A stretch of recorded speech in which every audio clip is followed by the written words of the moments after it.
안녕하세요. 아이스인비어의 아이비입니다. 저는 캄보디아 시엠립에서 앙코르와트와 그 외의 고대 신전들을 관광하고 있는데요. 한 이틀쯤 신전을 걷다 보니까 다리가 휘청거리더라고요. 그렇다면 몸보신이 필요하고 몸보신에는 고기가 최고죠. 그래서 오늘은 시엠립의 고깃집에 한번 와봤습니다. 사실 호텔 주변이라 왔는데 생각보다 구글 평가가 괜찮더라고요.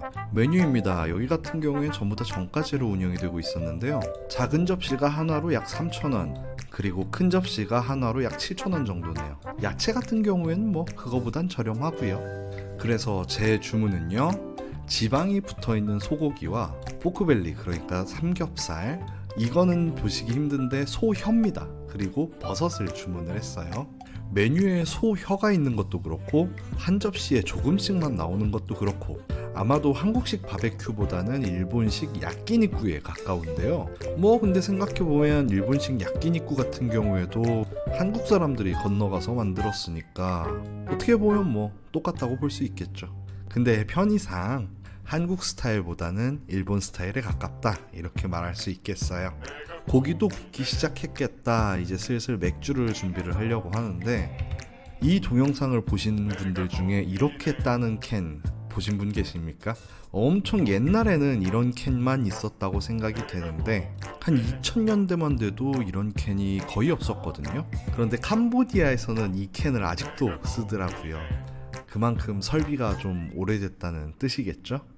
맥주 맛 같은 경우에도 베트남만 못했습니다. 동남아 나라 중에서 맥주가 맛있는 나라 순서대로 꼽자면 가장 먼저 필리핀을 꼽고 싶네요. 필리핀 같은 경우에는 산미후구엘도 있고 레드홀스라는 것도 있고요. 그리고 싱가폴도 빠질 수 없죠. 이 베트남에서도 많이 먹는 타이거 맥주가 싱가폴 거니까요. 그리고 그 다음이 아마 베트남이 아닐까라고 생각을 하는데, 베트남에서는 타이거 맥주를 많이 먹지만 저 개인적으로는 이 베트남 로컬 맥주인 사이공 비어가 훨씬 더 맛있거든요.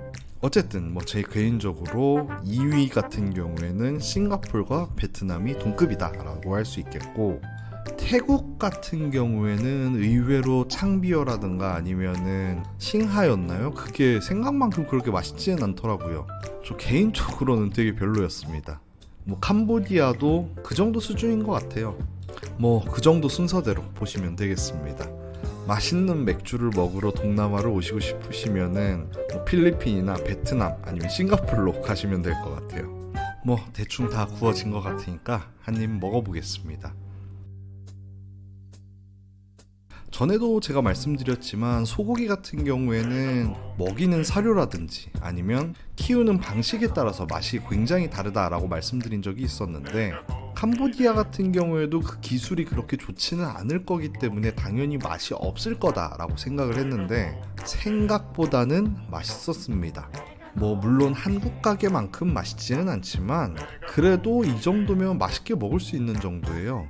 부위가 어딘지는 솔직히 잘 모르겠지만 솔직히 말해서 좋은 부위까지는 아닌 것 같고, 지방이 붙어있는 모양으로 봤을 때 우둔살 쪽인가 싶기도 합니다. 그 왜 브라질에서는 피카냐라고 부르는 그 등심과 우둔살의 가운데 있는 그쯤 되는 것 같아요. 그래서 그런지 맛이 담백하면서도 씹는 맛이 굉장히 좋았는데요. 맛의 심심한 부분은 양념으로 잘 커버를 해서 그냥 맛있게 먹을 수 있는 소고기 구이 정도였습니다. 다음으로 저는 돼지고기를 굽고 있습니다. 생긴 걸로 봐서는 삼겹살을 얇게 썰어 놓은 것 같은데요. 제가 좋아하는 두께보다 좀 많이 얇기는 하지만 그래도 돼지고기인데 맛이 없을 리가 없겠죠. 잘 구워서 한번 먹어보도록 하겠습니다.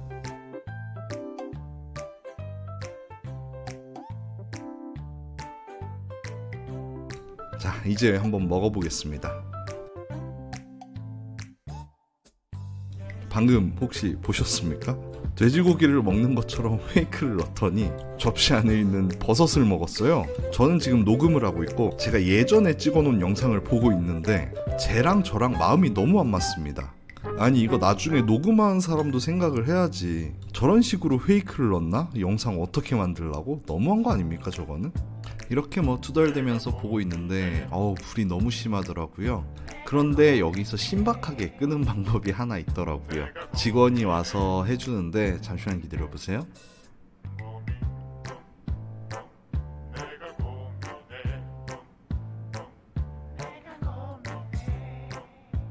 이렇게 얼음을 올려서 끄는데 신박한 방법인 것 같네요. 뭐 한국에서도 쓰려면 쓸 수 있으려나? 그리고 이제서야 담아뒀던 돼지고기를 먹습니다.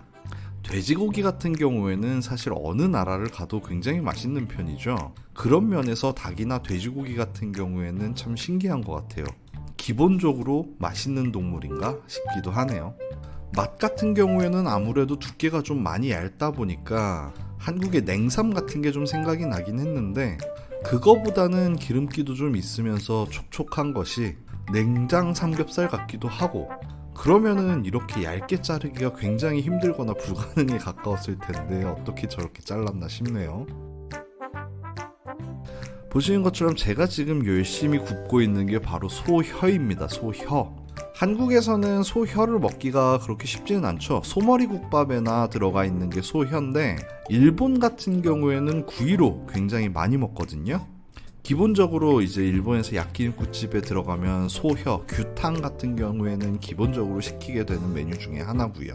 그런데 한국에서는 이 소혀를 구이로 먹기가 생각보다 쉽지 않아서 좀 아쉬웠었는데, 오늘 어떻게 이렇게 기회가 돼서 소혀를 먹게 되었습니다. 그런데 일본의 야끼니쿠의 규탕과 약간 다른 점이 있다면, 이 집 같은 경우엔 이 소혀가 이미 한번 삶아져서 나왔다는 점이 좀 다른데요. 제 생각이지만 뭐 소혀 같은 경우에는 아무래도 빨리 상하기도 하니까 더운 나라 특성상 좀 먼저 익혀서 이렇게 내보내는 게 아닌가 하고 생각을 해봅니다. 맛 같은 경우에는 굉장히 익숙한 맛이 났는데요. 무슨 맛이냐면 소머리 국밥에 들어있는 소혀를 숯불에 구운 맛이 났습니다. 그게 무슨 맛이야 하는 분도 계시겠지만 의외로 이게 맛있더라고요. 물론 야끼니쿠집의 소혀랑은 다른 맛입니다. 하지만 이렇게 먹는 것도 맛이 없지는 않았어요. 야끼니쿠집의 소혀 같은 경우에는 굉장히 얇게 나오는데, 이 집 같은 경우에는 한국의 소머리 국밥에 들어있는 혀처럼 좀 두껍게 나와서 씹는 맛 자체도 굉장히 좋았고, 그리고 애초에 소혀라는 부위 자체가 그렇게 질기거나 한 부위가 아니기 때문에 질기지 않고 굉장히 부드럽게 먹을 수 있었습니다. 여러분들도 혹시 이 가게를 오시게 된다면 소혀를 한번 주문해 보시는 것도 좋을 것 같네요.